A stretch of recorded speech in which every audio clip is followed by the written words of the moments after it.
حضرت علی سے کسی نے پوچھا، یا علی آپ کی زندگی میں کوئی ایسی حسرت جو رہ گئی ہو؟ تب حضرت علی نے فرمایا، دو حسرتیں رہ گئیں، ایک کہ جتنا مجھے علم تھا کسی نے پوچھا نہیں، دوسرا جتنا میں سخی تھا اتنا کسی نے مانگا نہیں۔ آپ نے فرمایا، زندگی کے 3 سنہری اصول ہمیشہ یاد رکھو۔ ایک، اس سے ضرور معافی مانگو جسے تم چاہتے ہو، دوسرا اسے مت چھوڑو جو تمہیں چاہتا ہے، تیسرا اس سے کچھ نہ چھپاؤ جس پر تم اعتبار کرتے ہو۔ آپ نے فرمایا، دوست سے سنبھل کے دوستی کرو، ہو سکتا ہے وہ کسی دن تمہارا دشمن بن جائے، اور دشمن سے سنبھل کے دشمنی کرو، ہو سکتا ہے وہ کسی دن تمہارا دوست بن جائے۔ زبان کا وزن بہت ہی ہلکا ہوتا ہے، مگر بہت کم لوگ اسے سنبھال پاتے ہیں۔ آپ نے فرمایا، جسم ایک دکان ہے اور زبان اس کا تالا، جب تالا کھلتا ہے تو معلوم ہوتا ہے کہ دکان سونے کی ہے یا لوہے کی۔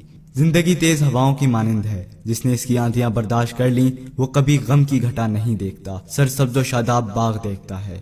حضرت علی سے کسی نے پوچھا، یہ کیسے پتا چلے گا کہ جو پریشانی یا مصیبت ہم پر آئی ہے وہ اللہ کی طرف سے آزمائش ہے یا ہم پر اللہ کی طرف سے سزا ہے؟ آپ نے جواب دیا، جو مصیبت تجھے اللہ کی طرف لے جائے وہ آزمائش ہے، اور جو مصیبت تجھے اللہ سے دور کر دے وہ سزا ہے۔ حضرت علی کے پاس ایک یہودی آیا اور کہا، میں نے سنا ہے کہ جب آپ مسلمان عبادت کرتے ہو تو وسوسے اور خیالات آتے ہیں، جبکہ ہم عبادت کرتے ہیں تو ہمیں نہیں آتے۔ حضرت علی نے جواب میں فرمایا، اگر ایک گھر فقیر کا ہو اور ایک گھر امیر کا تو چور کہاں جائے گا؟ یہودی نے کہا، امیر کے گھر میں۔ حضرت علی نے فرمایا، تبھی تو شیطان ان کو ستاتا ہے جن کے دل میں اللہ ہو، جن کے دل میں اللہ کی محبت نہیں ہوتی وہاں شیطان کا کیا کام؟ آپ نے فرمایا، جب تمہاری جان کو خطرہ ہو تو صدقہ دے کے جان بچاؤ، اور جب تمہارے دین کو خطرہ ہو تو جان دے کر دین بچاؤ۔ آپ نے فرمایا کہ زندگی 2 دن کی ہے، ایک تمہارے حق میں، دوسرا تمہارے مخالف۔ جس دن تمہارے حق میں ہو اس دن غرور مت کرنا، جس دن تمہارے مخالف ہو اس دن صبر کرنا۔ کسی کی مدد کرتے ہوئے اس کے چہرے کی طرف مت دیکھنا، ہو سکتا ہے ان کی شرمندہ آنکھیں تمہارے دل کے اندر غرور کا بیج بو دیں۔ 3 چیزیں ایمان کو تباہ کر دیتی ہیں، امیروں کی محفل، عورتوں کی صحبت اور جاہلوں سے بحث۔ حضرت علی نے فرمایا، جانور میں خواہش اور فرشتے میں عقل ہوتی ہے، مگر انسان میں اللہ تعالیٰ نے دونوں رکھی ہیں، اگر وہ عقل دبا لے تو جانور، اگر خواہش کو دبا لے تو فرشتے کی مانند ہو جاتا ہے۔ آپ نے فرمایا، اپنے جسم کو ضرورت سے زیادہ مت سنوارو، اسے تو مٹی میں مل جانا ہے، سنوارنا ہے تو اپنی روح کو سنوارو، کیونکہ اسے تو رب کے پاس لوٹ کے جانا ہے۔ مومن کی مثال ترازو کے پلڑے جیسی ہوتی ہے، جس قدر اس کے ایمان میں اضافہ ہوتا ہے اتنی ہی اس کی آزمائش بڑھتی ہے۔ آپ نے فرمایا، اچھے لوگوں کی ایک خوبی یہ بھی ہوتی ہے کہ انہیں یاد نہیں رکھنا پڑتا، وہ یاد ہی رہتے ہیں۔ آپ نے فرمایا، رزق کے پیچھے اپنا ایمان مت خراب کرو، کیونکہ رزق انسان کو اس طرح تلاش کرتا ہے جیسے مرنے والے کو موت۔ حضرت علی نے فرمایا، رشتے خون کے نہیں احساسات کے ہوتے ہیں، اگر احساس ہو تو اجنبی بھی اپنے ہو جاتے ہیں، اگر احساس نہ ہو تو اپنے بھی اجنبی ہو جاتے ہیں۔ ایک مرتبہ کساب آواز لگا رہا تھا، تازہ گوشت ہے لے لو۔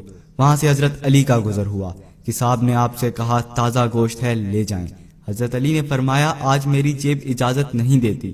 کساب نے بولا، میں آپ سے ادھار کر سکتا ہوں۔ اس سے آپ نے ایک بہت حکمت سے لبریز جملہ ارشاد فرمایا۔ آپ نے فرمایا، یہ ادھار میں کیوں نہ اپنے پیٹ سے کر لوں، جس کو میں جنت میں اس سے بہتر غذا کھلا سکتا ہوں۔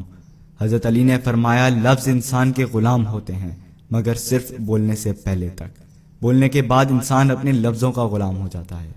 آپ نے فرمایا، کوئی تمہارا دل دکھائے تو ناراض مت ہونا، کیونکہ قدرت کا قانون ہے، جس درخت کا پھل زیادہ میٹھا ہوتا ہے لوگ پتھر بھی اسی کو مارتے ہیں۔ آپ نے فرمایا، کسی کا عیب تلاش کرنے والے کی مثال اس مکھی جیسی ہے جو سارا خوبصورت جسم چھوڑ کر صرف زخم پر جا کر بیٹھتی ہے۔ آپ نے فرمایا، اچھا دوست چاہے کتنا بھی برا بن جائے کبھی اس سے دوستی مت توڑنا، کیونکہ پانی چاہے کتنا بھی گندا ہو آگ بجھانے کے ضرور کام آتا ہے۔ آپ نے فرمایا، زندگی کے ہر موڑ پر صلح کرنا سیکھو، کیونکہ جھکتا وہی ہے جس میں جان ہوتی ہے، اکڑنا تو مردے کی پہچان ہوتی ہے۔